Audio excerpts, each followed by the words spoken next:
रुपए को गिरने से बचाने के लिए भारतीय रिजर्व बैंक लगातार प्रयास कर रहा है। एक और प्रयास में रिजर्व बैंक ने विदेश व्यापार के लिए इनवॉइसिंग और पेमेंट को रुपए में करने की अनुमति दी है। माना जा रहा है कि रूस के साथ व्यापार को सुगम बनाने और रुपए को सहारा देने के लिए रिजर्व बैंक ने कदम उठाया है। हालांकि रुपए को गिरने से बचाने के लिए आरबीआई ने हाल के दिनों में और भी कई कदम उठाए हैं, लेकिन रुपए की कमजोरी बढ़ती जा रही है। डॉलर के मुकाबले रुपया रिकॉर्ड निचले स्तर तक लुढ़क गया है।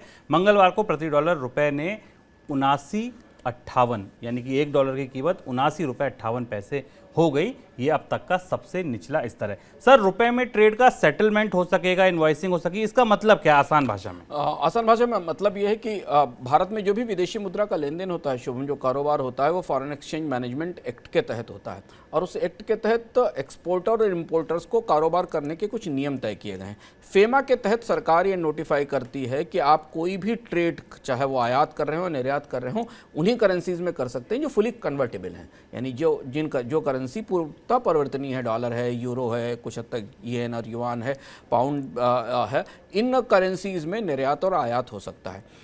कल यह फैसला किया गया आरबीआई की तरफ से कि अब उस सूची में रुपए को भी डाला जाएगा, यानी आप रुपए में भी अब अंतर्राष्ट्रीय बाजारों में खरीद का भुगतान कर सकेंगे। इस कदम का फायदा और नुकसान क्या होगा इस पर हम आगे चर्चा करेंगे, पर इस कदम के साथ भारत ने रुपए को के जरिए कारोबार का एक रास्ता खोला है, जिसकी कोशिश ये है कि अगर जो काम डॉलर ना देने से चल सकता है, रुपया देने से हो सकता है, वहां हो जाए, क्योंकि विदेशी मुद्रा भंडार पर दबाव काफी गहरा है। खासतौर पर 3 प्रमुख देशों के संदर्भ में ये कोशिश की गई है। एक रशिया से, दूसरी श्रीलंका के लिए, क्योंकि श्रीलंका के पास विदेशी मुद्रा संकट है और कुछ अन्य देशों के पास भी, दुनिया के कई देशों के पास विदेशी मुद्रा संकट बढ़ रहा है, क्योंकि जो छोटे देश हैं उनकी अर्थव्यवस्थाएं छोटी हैं और भारत को भी अपने विदेशी मुद्रा भंडार को इस समय काफ़ी बचा कर रखने की कोशिश चल रही है। तो ये प्रक्रिया इसलिए शुरू की गई है कि इससे इंटरनेशनल ट्रेड में जहाँ जहाँ लोग रुपए में भुगतान लेने को तैयार होंगे वहीं आप करेंगे, या जो रुपए में भुगतान देने को तैयार होंगे उनसे ये रास्ता हो सके। पर इसके लिए जो कानूनी व्यवस्था करनी थी वो फेमा के तहत, सरकारी कानून के तहत रुपए को शामिल किया जाना था कन्वर्टेबल करेंसी के तौर पर, इसमें शामिल किया गया। सर, लागू कैसे होगा ये? लागू ऐसे होगा कि ये इंटरनेशनल ट्रेड में बैंकिंग ऑपरेशंस में वोस्त्रो अकाउंट की व्यवस्था होती है। वोस्त्रो अकाउंट ऐसे अकाउंट होते हैं जिसमें कि एक बैंक किसी विदेशी बैंक में उस अपनी तरफ से एक अकाउंट खोलता है और जिसमें उसकी करेंसी में लेन देन हो सकता है। तो आरबीआई ने अपने नोटिफिकेशन में नियमों में कहा है कि जिन एक्सपोर्टर्स और इंपोर्टर्स को ये सुविधा लेनी है, रुपए में ट्रेड करना है, उन्हें सबसे पहले आरबीआई से मंजूरी लेनी होगी। उसके बाद उन्हें जिस भी देश के साथ रुपए में भुगतान करना है या वहां से रुपए में भुगतान लेना है, उसके लिए उन्हें वोस्त्रो अकाउंट बनाने होंगे। वोस्त्रो एक लैटिन शब्द है जिसका मतलब है योर, यानी आपका अकाउंट, दूसरे का अकाउंट। तो वोस्त्रो अकाउंट का मतलब होगा कि भारत का जो बैंकर है उस एक्सपोर्टर और इंपोर्टर का, वो उस देश के बैंकर के साथ एक डील करके वहां अकाउंट खोलेगा और फिर उसके बाद जो जिस करेंसी में ट्रेड होना है उसमें ट्रेड होगा। ये प्रक्रिया, इस प्रक्रिया को लागू करने का प्रोसेस रिजर्व बैंक ने अपनी अधिसूचना में बताया है। सर, अब सबसे ज़रूरी सवाल कि ठीक है, ये एक और कदम देखा जा रहा है जिससे रुपए को सहारा मिलेगा। 5 कदम अभी 2 दिन पहले उठाए गए। रुपया क्यों नहीं रुक रहा है, उसकी गिरावट क्यों नहीं रुक रही? आज हमने देखा फिर एक नया निचला स्तर छू लिया रुपए ने। रिजर्व बैंक धीमे धीमे अपने आर्सेनल से, अपने उसके पास जो भी हथियार उसके तरकश में है वो खोता जा रहा है। कोशिश ये हो रही थी रिजर्व बैंक की तरफ से कि अगर भारत में डॉलर का प्रवाह थोड़ा बढ़ाया जा सके, रुपए की ताकत को, रुपए की गिरावट को रोकने के लिए कुछ और अप्रत्यक्ष रूप के प्रयास किए जा सकें, जिसमें कि सीधे विदेशी मुद्रा भंडार का इस्तेमाल ना करना पड़े, तो वो सफल हो, वैसा में दिखाई नहीं दे पड़ा। बाजार का सेंटीमेंट, डॉलर के बाजार का सेंटीमेंट ना तो उसके बाद सुधरा जब रिजर्व बैंक ने शाम को 4 बजे 5 बजे 5 बड़े पैकेजेस का अनाउंस किया, जिसमें कहा कि ईसीबी की सीमा बढ़ाई जाएगी, विदेशी अनिवासी भारतीयों के लिए भारत में जमा पर ब्याज दरें बढ़ाने की छूट होगी और कई सारी अलग अलग रियायतें दी गई। दूसरा, कल का बड़ा फैसला था, रुपये में इंटरनेशनल ट्रेड सेटल करने की इजाज़त दी गई, लेकिन उसका असर भी हमें भारतीय बाजार पर रुपए की कीमत पर नहीं दिखाई दिया। उसकी 2 बड़ी वजह हैं।